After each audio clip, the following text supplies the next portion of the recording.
با نام خدای مهربان. سلام، نور، برکت، عشق و زیبایی در خاندانتان.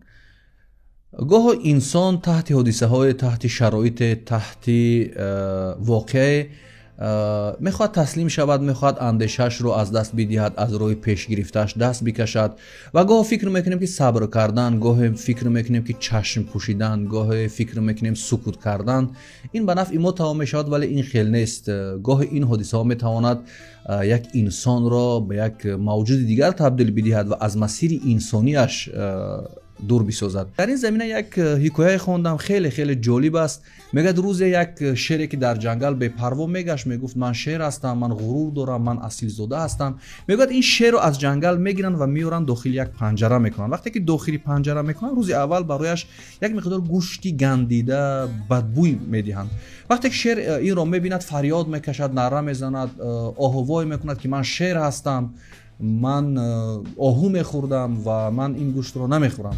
براش میگن که بعد چند روزه که بگذره تو حتما این گوشت رو خواهی خورد. که چند روز از بین میگذرد، دیگر در اثر گرسنگی، در اثر بی‌طاقتی و بی‌صبری شیر شروع میکند به خوردن گوشت این گندیده و چند روز هم که میگذرد از آن گوشت محرومش میکنن و در پیشش استخوان میپرتن. باز داد و فریاد میکشد، آه میکند که من شیر هستم، من با غرور هستم، من اصیل زاده ام، من شاه جنگل بودم و این و آن.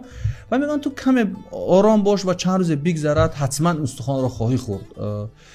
با گذشت چند روز شیر شروع میکند به خوردن این استخوان ها و چند روز هم که میگذرد او را از استخوان محروم میکند و در پیشش یک مقدار کاه میپرتند. شیر خیلی عصبانی میشود، داد میکشد، فریاد میکشد که آخر من گوشت میخوردم، حتی من راضی هستم که همون استخوان رو بخورم ولی کاه را نخورم. میگن یک مقداری که بگذره تو حتما کاه هم خواهی خورد. وقتی که یک مدت میگذرد، شیر شروع میکند به خوردن کاه، ولی بعد چند مدتی هم که میگذرد او را از کاه هم محروم میکنند و داد میکشد، فریاد میکند که من گرسنه‌ام، چیزی به من بدید، حتی راضی هستم که همون کاه را بخورم. میگن اول تو یک آواز خر بکن، مثل آواز خر بزن، ما حتما به تو کاه خواهیم داد. وقتی که در ساعت اول، در روز اول، در موقع اول یک شیر از موقعش پایان تر می آید، از جایگاهش عقب تر می رود، به چی چیز تبدیل می شود؟ اگر در لحظه های اولی فشار و مشکلی ها زود تسلیم می شود، بدونید که همین گونه زود انسانیتتان را از دست خواهید داد، موقعیتتان را از دست خواهید داد.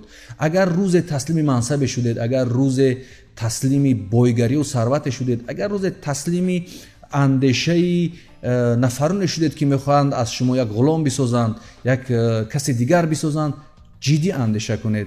عمر کوتاه است، زندگی تیز میگذرد، ولی شما هیچ وقت نمیتوانید انسانیت خودتان را، جایگاه خودتان را، شخصیت خودتان را با هیچ قیمت بر بگردانید. برای همین من فکر میکنم که ما سر این گونه موضوع ها، مخصوصا سر انسان بودن، انسان ماندن و انسان زیستن جدی فکر کنیم، همیشه فکر کنیم و تصمیم های درست بگیریم.